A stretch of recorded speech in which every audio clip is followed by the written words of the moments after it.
I am wasting no time and we are jumping right into the last vlog, the final 6 days of Escape the Readathon. It is May 25th, Saturday, so we have exactly 6 days left. The Game Masters have technically gotten out of the carnival, but there's a catch, because of course there is, because Alexi loves chaos. We're not fully in the clear. The remaining teams have the option to read pages and count their pages to go against my team, the Game Jesters, alongside with the Game Masters, in order to pull us back into the carnival. Or they can continue reading books and log books for buildings and games to continue to get tickets in hopes that they can then also escape, but they will only escape if we get pulled back in. It's a lot. I think that this was just such a great twist to the game, and we will not know what happens until June. Until June 2nd, we will not know what happens. So while we have escaped, we might not stay escaped. So what my team now has to do is continue reading for pages. We can only read for pages in hopes that we read enough to lock the door and lock in the remaining teams and the Game Masters, and we stay escaped. So we just need to keep reading our little booties off and log all our pages, and hopefully we have enough pages at the end of the month. Hopefully the other teams do not have enough pages to pull us back in, and we stay the winners of the game. The announcement was super unexpected and stirred up a lot of excitement, and I am just like super happy. I'm really proud of my team. Even if we end up getting pulled back into the carnival, which I don't think we will, my team has been doing amazing with pages. But even if we get pulled back in, I think that everyone's just done such a great job, and at the core of it, everybody's had so much fun, and it's been a great experience. But we're not done yet. I'm acting like we're done. We're not. I got 6 days left to read. So I have a lot of updates to give you guys too, because I have not picked up my camera in like 2 days. So I did start and finish a book between my last vlog and opening this one up, so I will talk about it super fast, and that is The Spite House by Johnny Compton. I listened to the audiobook for this. In this book, we are following a family of a dad and 2 daughters, and they are seemingly on the run, and we don't really know why, but they get this opportunity to stay in this spite house in order to capture like supernatural activity. The person that owns the spite house is super rich and wants to find irrefutable evidence of this place being haunted. So the family ends up moving into this house under those conditions because they are on the run again and need money really bad. I listened to the audiobook for this and I did really enjoy it. It did end up having a lot more characters than I expected, but I really enjoyed the emotional motivations, I guess, and the emotions put into this book. I thought it was really well done, but there was quite a few characters.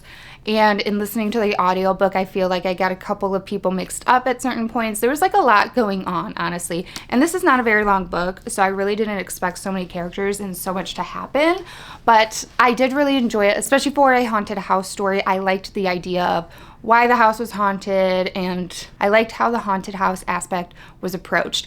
I truthfully was not super excited to start this book because it sounded pretty generic when I first read it, but I do think it felt very unique, and I liked how everything was approached, and I liked the writing. Johnny Compton has another book coming out, so now I'm much more interested to check out that when it comes out. I'm not sure when it comes out, but it's called Devils Kill Devils, and it has like a devil angel situation going on. I'm excited to check that one out because I did like the writing of this one. It was a little messy / dramatic at some points, but overall I had a good time, and I'm gonna give it 4 stars. I feel like this has been the month of 4-star reads, but this is another 4-star. So then, that being said, I ended my last vlog by updating you guys that I was reading Lady of Darkness by Melissa Roerich. So I'm still currently reading that. I'm officially on page 300, and that's 57% of the way in on my Kindle. This is the start to a fantasy romance series where we follow our main character, Scarlet. She grew up training alongside some other girls that she pretty much considers her sisters, and they were raised and trained to be assassins by the Lord of Assassins. Scarlet's mother was actually assassinated herself, so it becomes Scarlet's life goal, life mission to figure out who put the hit on her mother and seek out revenge. So that's kind of her whole motivating force behind her whole story. And then there's also like a side plot where some children go missing from the same place that Scarlet grew up in. So her, along with her assassin buddies, decide to figure out what's going on with that. So that's like a side plot going on. So when I started this book, I was just really, really excited to be picking up a fantasy romance. So I was really enjoying it for the most part in the beginning. It was starting to feel quite people-y though. It was too like human-y, and I wanted more fantasy to happen. Since then, there has been more fantasy, and I'm having a mixed experience so far with this book. Some of the stuff I've really liked. There's very specific parts of this book that I have liked, and specific scenes. There's like a part where it's flashing back to her meeting the prince, and I really liked that. I thought that that was sweet. There's some training scenes that I really enjoyed. There's quite a bit of banter that I like between characters. But then there's a lot of other parts that I'm not so much vibing with, and there's a lot of things that feel a bit clunky. There's a lot of stuff that has been a little bit redundant. One thing that's really bothering me about the writing style and like the narrative style is our characters are constantly asking questions, which like is kind of good, but it also feels a little bit annoying because it's like I already have those questions myself as a reader, and I'm just trusting that the author will provide those at some point. So like it almost feels like the author doesn't trust that I could figure out those questions on my own. But it could just be deliberate so that she's addressing that these characters realize that there's questions to be asked. I don't know, but it is kind of annoying. It's rubbing me the wrong way for whatever reason. Oh, there's so much information that is just being blatantly held from us and blatantly held from other characters. Like there was conversations between two characters where one character was asking a different character the same exact question at least 10 times, and the one character just won't budge, which is just kind of like annoying to me. It's like, okay, just you're really exaggerating and dragging out the fact that our one character is just not communicating properly, which I don't like. So some of the writing choices and the narrative is not my favorite. And then there's a lot of moments where our main character is MIA because she takes a tonic that pretty much knocks her out. So in these times where she's knocked out, we have our three other kind of main characters that are just discussing all this stuff. So our main character is like left out of so much stuff, which I don't like either. So I noticed that, and that kind of irritated me. Especially early on, there were some moments that felt very melodramatic, and I don't know that we were integrated into the story enough for it to warrant how dramatic it felt like the character was acting. So I don't know, there was a couple of moments that definitely stood out that I'm not in love with the writing and the narrative style in general, but there has been some moments that I really liked. I do mostly like all the characters. I don't know how I feel about the main character yet though, and that's kind of a big deal.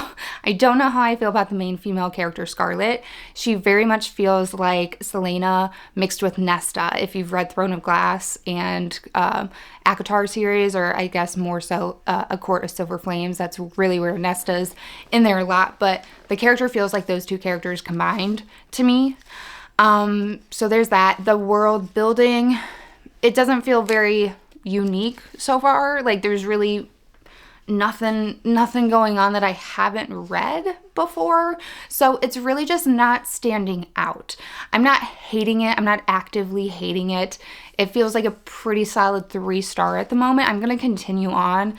And if it does get at least 3 stars, I still will read the second book, because I do feel like, especially with fantasies, because this is a 5-book series, especially with fantasies, sometimes it takes me at least book 2 to really, get into it and feel invested. So if this gets 3 stars or above, I will at least read book 2. But if that doesn't get any higher, I will probably not continue with the series. But right now it's feeling like a 3-star. I'm not hating it.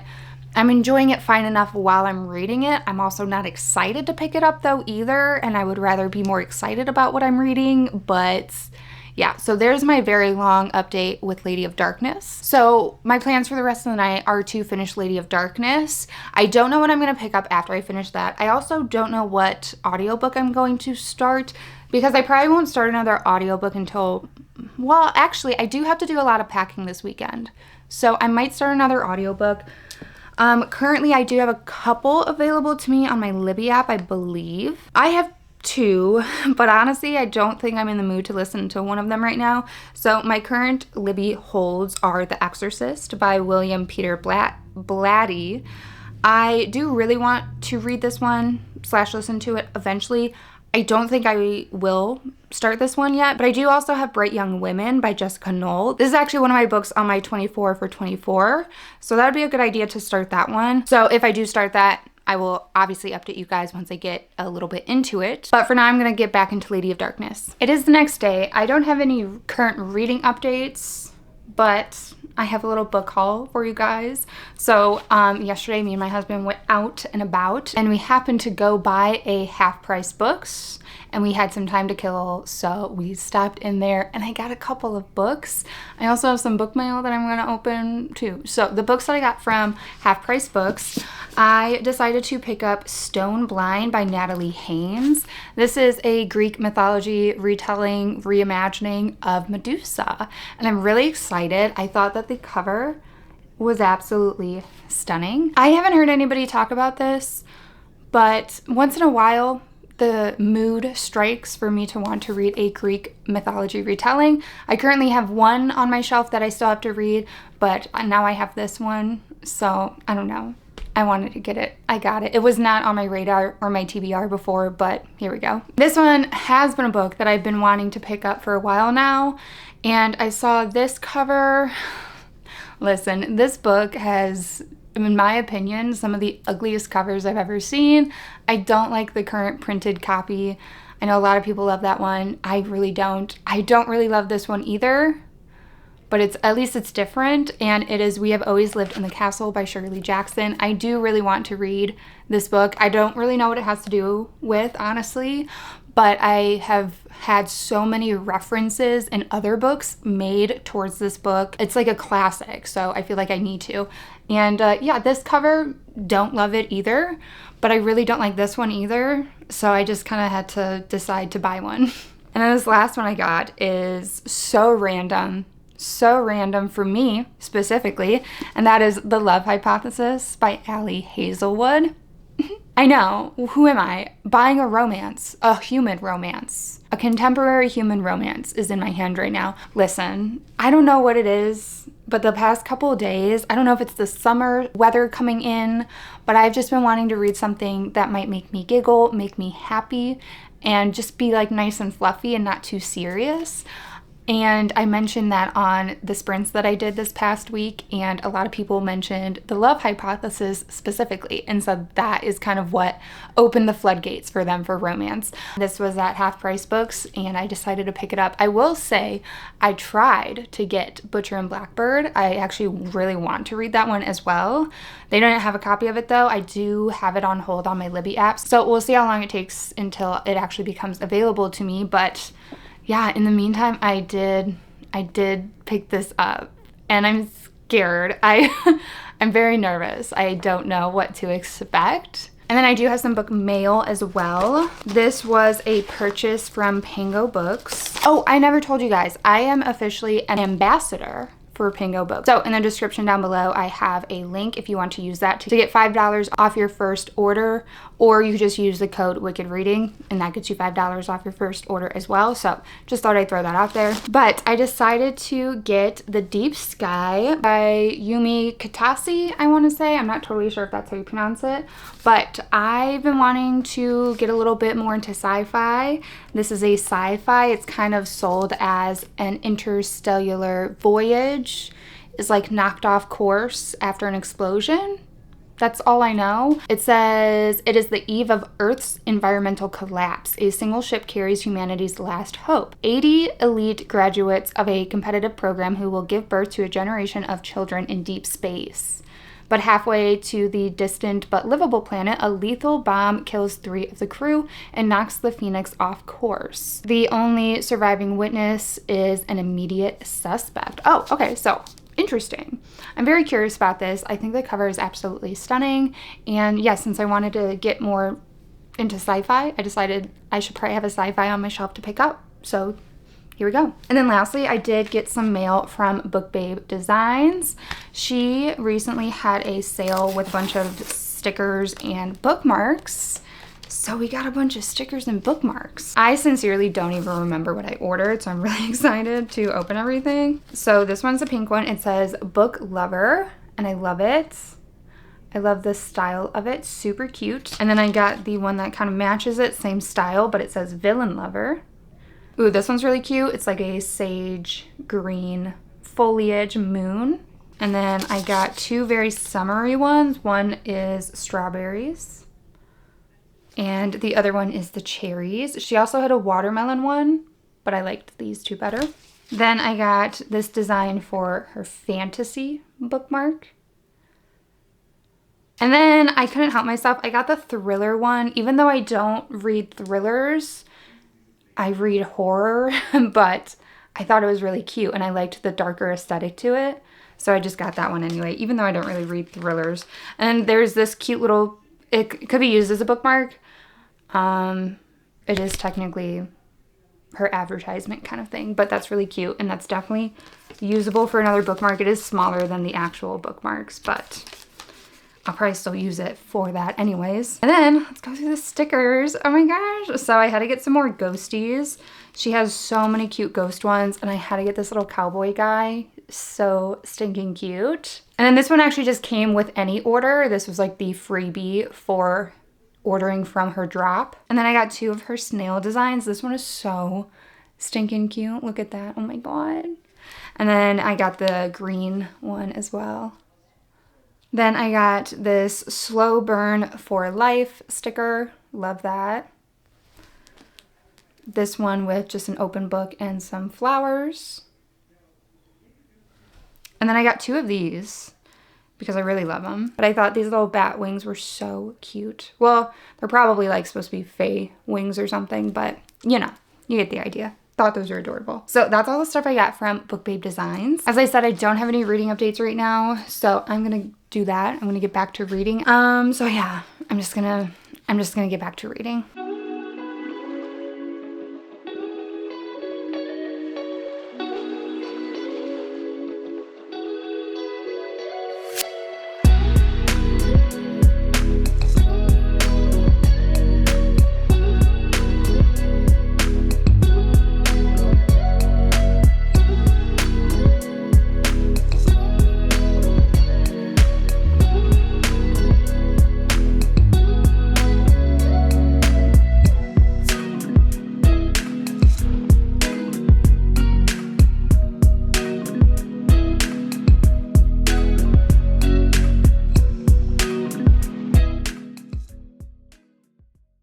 Okay, I'm looking rough.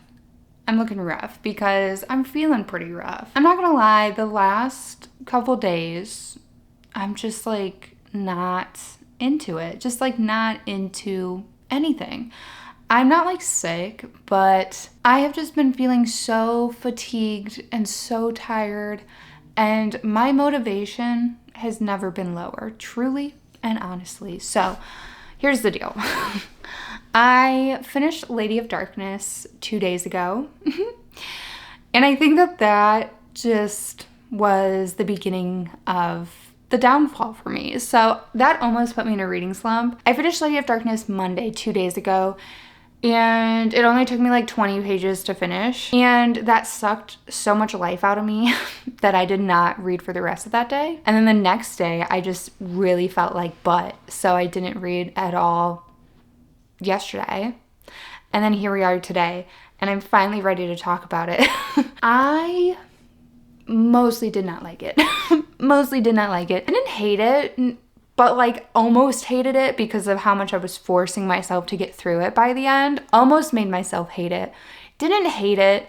Did not like it though. I'm giving it 2.5 stars. I had a lot of the same issues, but before they were kind of minor issues, and by the end they were big issues. It was just so all around mid. Like the politics were mid, the relationship was mid, the character, like the main character, mid, the world building like lower than mid, honestly. The world building was ass. I just like did not feel very unique or different, and that's saying a lot because I have not read that much romantasy.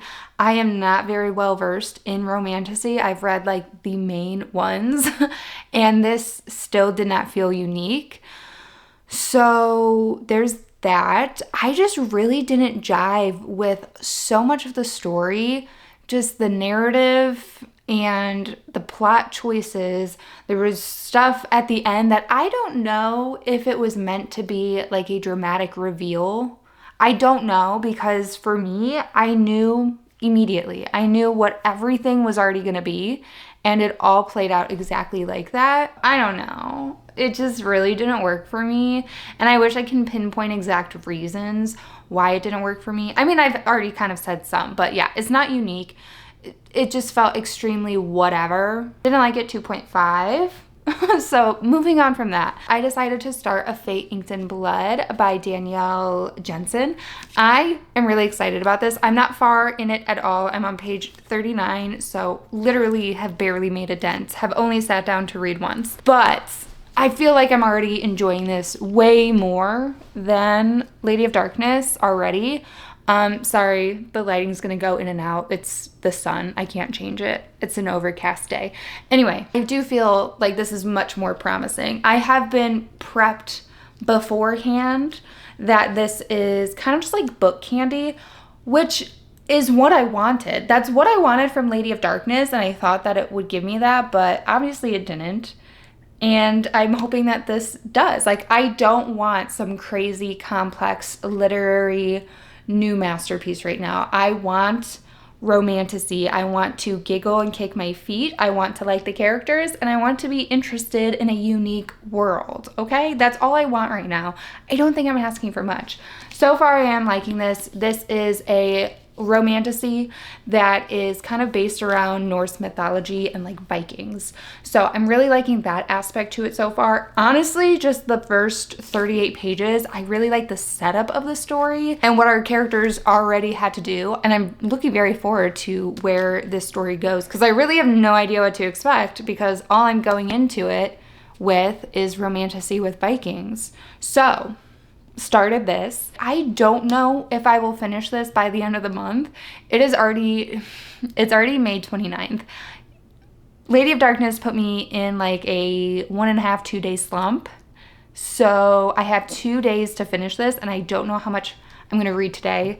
So this might not be fully done by the end of May. I'm really going to try to finish this, but truly and sincerely, no promises, because I have, well, technically 3 days left to read, at least for this vlog. I have 2 days left to read for the readathon, 3 days left to read for this vlog before I want it up. And I'm reading it physically, and I have a lot of other stuff to do. So I'm gonna try, but I sincerely apologize if I don't finish this, okay? But I'm working on that. Also, I started an audiobook, and I started Bright Young Women by Jessica Knoll. I am 37% of the way in, and I'm really enjoying this so far. I do have it physically. Let me grab it. Okay, so here we are. It was really shiny. And I'm really enjoying it so far. So this book, it's a work of fiction, but it pretty much has to do with and follow one of these survivors of Ted Bundy's attacks when he broke into the sorority house. It has to do with one of these sorority sisters that wasn't attacked, but she actually saw him while he was escaping, and we're following her in the aftermath of what has happened and transpired, and her working with the police, or trying to work with the police. They are not being very good, but her trying to work with the police and figure out what happened and who the man is and all of that. So we follow her, but then we also follow a victim of his named Ruth, and she was a previous victim of Ted Bundy. I should say the book is pretty obviously surrounding the Ted Bundy cases, but his name is never said. It is just heavily alluded to. Anyways, it's very interesting so far, and I really am enjoying it because it really mostly focuses on just what these women's lives are. The sorority girl has to deal with talking to the police and being written off a lot and not being listened to, and how the victims are portrayed in the media and all of the other stuff surrounding it. It has nothing to do so far with the person that committed the crime, and so far has everything to do with what the surrounding people, directly or indirectly involved in these cases, are dealing with and going through, and how much their lives have changed because of it. And all of the complex emotions that come with that. Complex grief, guilt, survivor's guilt, and all the stuff that comes with that. So I am enjoying the approach to it, and I'm enjoying the story so far. The only thing is, like, I don't know how I feel about it being based on real cases but still being fictionalized. I don't know. I'm working through my emotions with that. I get that the point of the narrative, and it's very much focused on the victims, and it's not glamorizing or romanticizing these serial killers, which they very much so are in our real life, in real day, especially Ted Bundy. So I get that the point is to not do that, but I almost feel like it's still kind of doing that. But I don't know. I'm like, I have conflicting emotions about it, you know? So I'm trying to like work out how I feel about it, because truthfully, even if it was like fully fictionalized, unfortunately, there's probably a real life story that it would be super close to anyways, like irregardless. But yeah, so I don't know. I am enjoying the story. I'm just trying to work out my emotions with that because, you know, anyways, yeah. There's that. I don't know. So moving on from books right now, I am going to journal for a little bit. So that's the plan. So I think for now, I'm going to update some of my May stuff. So I have some stuff I want to do on my escape spread. I want to add some icons to symbolize the games that the Game Jesters did. I never put my TBR on the page, so I went the super lazy route and typed them out, all of the books that I mentioned in my video. So there they are. So I'm gonna plop that guy in there, and then I'm gonna start putting my books in. The only thing, my little books in my book thread, the only thing that makes me nervous to do that is I don't know if I'm gonna finish A Fate Inked in Blood, so I probably won't plaster that one down yet, but I will make sure I have room for it. And then kind of start this page with my stats and stuff. I'm not going to fill out my stats, but I do have, it's literally blank. So I do have to at least prep it. And then set up my best book of page and my purchases page. I didn't DNF any books this month, so we're not going to have a DNF section. And that will probably be all I do tonight. Okay, let's get to journaling.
Okay, so apparently my camera shut off. So you guys didn't see what I did. I ended up ripping. I didn't like the purple because I felt like it was clashing with all the books. So I ended up trying to rip it off, and yeah, you can see very clearly where I ripped it all off at, but it's all right, whatever. And then, as you could see, I was struggling because I couldn't lay my books out nicely because I've read a lot this month. I've read more than I have in a while, so they wouldn't lay out nicely based on the size that they were. And you know what? I was like, how much more fitting could it be but to have these as chaotic as possible? It just fits the whole readathon and how the readathon has been. So I just kind of laid them out. I'm not even going to put my ratings. I usually do put my ratings on these pages as well, but I have my ratings in the front in my full book log, and obviously on my like apps and stuff. So I'm just going to do that. And I have room to add these 2 books, assuming I finish them. I'm not going to stick them in there yet, but I have room if I need them. And if not, I'll put a sticker there to fill it up. And then I started all of these. So as you didn't see, I just kind of put the layouts out. Hi, Cassidy. There's Cassidy. About to watch her video, her June TBR. But I just put all my stickers on, and I did the outlines of some of my stats that I do. I didn't print a big picture of the book of the month. It will be the day of the door, but I usually print one that's bigger. This is actually for my 5-star page. But I need to print out a book cover that's bigger to fill out more space for that. And then I did my book spot, but like I have the list here. I don't know if I want to add something though, or I'm just going to list them out. Because like the one month I liked, like last month I did a little arcade game. And then the month before that, I did like this cute little paperclip paper thing. And it just added a little extra to it. So I'm kind of debating on if I want to try to find something else for it. We'll see. Maybe I could draw like a Ferris wheel, and each little basket is a book. I have to count all my books. I don't know if this is all of the books. I know it's definitely most of them. So we'll see. I might think of something, but I think I'm done for today anyways. So kind of left with this, and I'll probably finish it tomorrow or the next day and then get into June. Which will be separate anyway. But here's where I'm at with May so far. Oh, and I didn't say, but I added little icons for the games that my team did. And then I wrote the prompts in too. It's a little messy. It's a little crowded, but I didn't really plan ahead for that. It was kind of like a last minute idea. So I just did that. Yeah, so I actually really like the way this looks. But this is what I'm working with so far.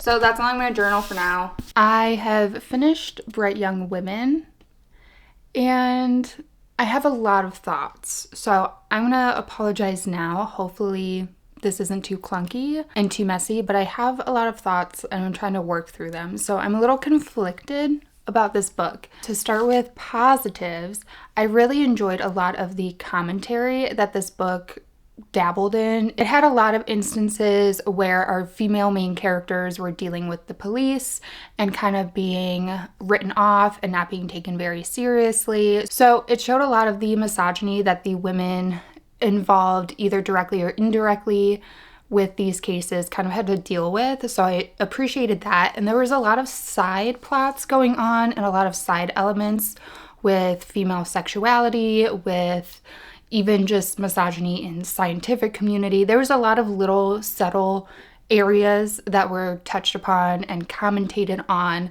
where women faced a lot of misogyny, and then on the reverse end where these serial killers, in this case specifically Ted Bundy, was very much glamorized and talked about in very positive ways, and how even the judge was like, it's a shame, like I wish I didn't have to do this, I wish I didn't have to like send you to the chair, but I do, whatever. So I liked a lot of the commentary that this book offered. And also there was this one scene, I don't remember where it was because I was listening to the audiobook. I did take a screenshot of the percentage in hopes I would be able to find it. I'm not going to be able to find it right now, and I didn't find it beforehand. So there was this one passage that was absolutely stunning, and I loved it. And it was surrounding our one character, Pamela, and Tina, and they were talking about that one artist who, I don't remember his name, they talk about him, but he does that surrealism paintings with the melting clocks, and they talked about that. And then there was this scene kind of describing time and how time is different for a lot of people, and it was flipping back and forth between what our character Pamela was doing at that particular time and then what another little girl was dealing with at the exact same time. That passage in particular gave me goosebumps and like brought tears to my eyes. That passage alone, beautiful. But I also have a lot of issues with this story because I went into this being told that it would heavily surround the women, and really the defendant wouldn't really be talked about, and he was never named, and it just had to do with the women and how their lives changed because of the circumstances that they were forced to be in and be around. And while there was definitely a lot of emphasis on that, it was less than I expected, and we still talked about the defendant a lot. There is a moment where one character, Pamela, is like going, almost like trying to figure out who he is and talking to his old cellmate and this and that. And like, I didn't want any of that. I really just wanted it to be about the women and how that they were going forward in their lives, or in like the one character's case, how her story was leading up to the ultimate conclusion of meeting the defendant and becoming a victim of his. So there was still a lot more talk and discussion around the defendant than I even wanted. So I didn't love that. And also the storyline with Ruth, I didn't like the fact that her attack was written out, honestly.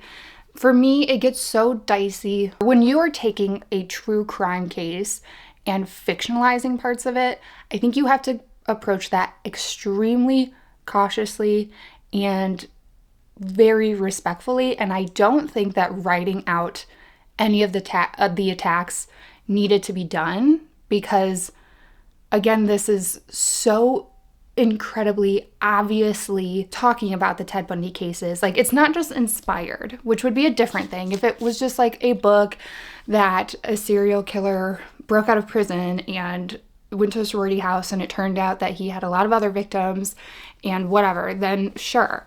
But the details that were written in this book that made it so blatantly, like, I couldn't even pretend that this was fiction anymore, because she was just merging so much of the real life stuff into it, describing his robin blue colored suit and just the way his mugshot looked. And there was just so many details around him that, again, I just didn't expect there to be so much so blatantly about him, that I still didn't like it. I understand that the point of this book, well, I guess I don't understand that, because we'll get into that in a second, but I thought that the point of this book was to de-glamorize that, yet at the same time it was still, I don't know, feeding off of that. It's really hard to explain, but again, I just think it's very tricky to fictionalize true crime. So that being said, I think that Ruth's situation, her attack, should not have been written on page. I think it should just fade to black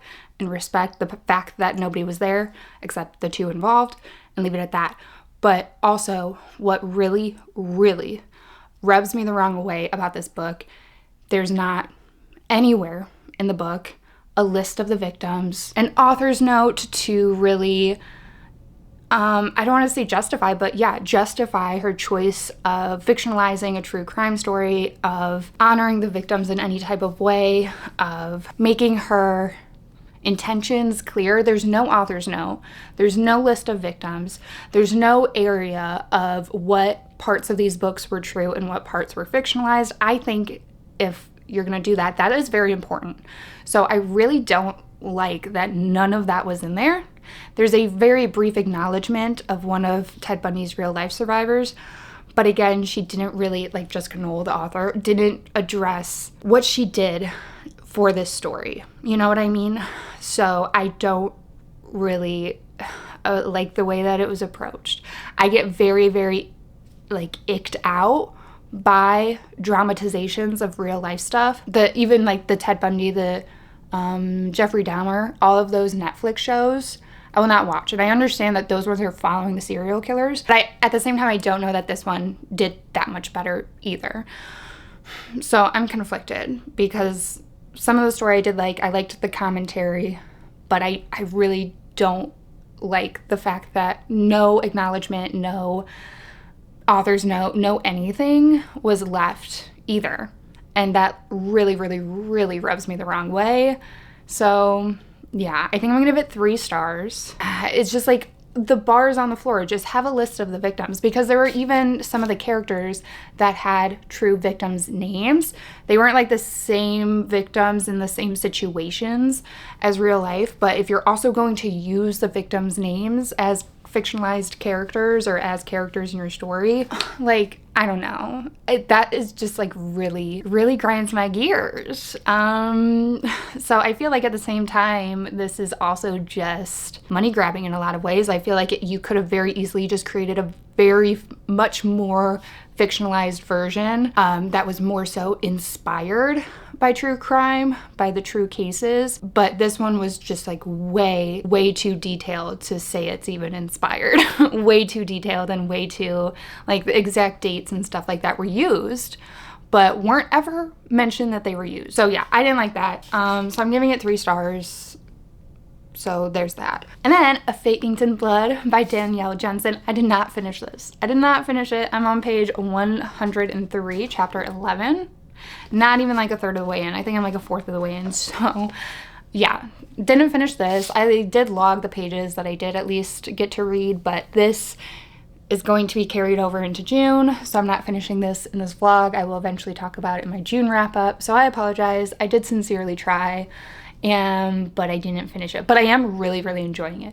I'm really enjoying it. It's very action-packed, and I've just really liked the plot choices so far, and I like the way that this world and magic is working so far. Very minimal magic and like world so far, but I'm really enjoying it. I like the Norse stuff. I like the Viking stuff.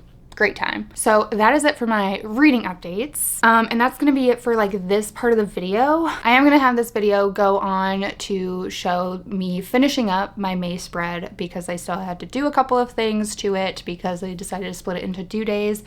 And obviously I have to add Bright Young Women to it now. So the last footage of this video playing will just be that, so I will not be back to say anything. So since I will not be back to say anything else, I just want to say shout out to Lexi for putting on such an amazing, fun, chaotic, just all around great time readathon. I had so much fun. Thank you so much for inviting me to be part of it. It was truly amazing. I loved it.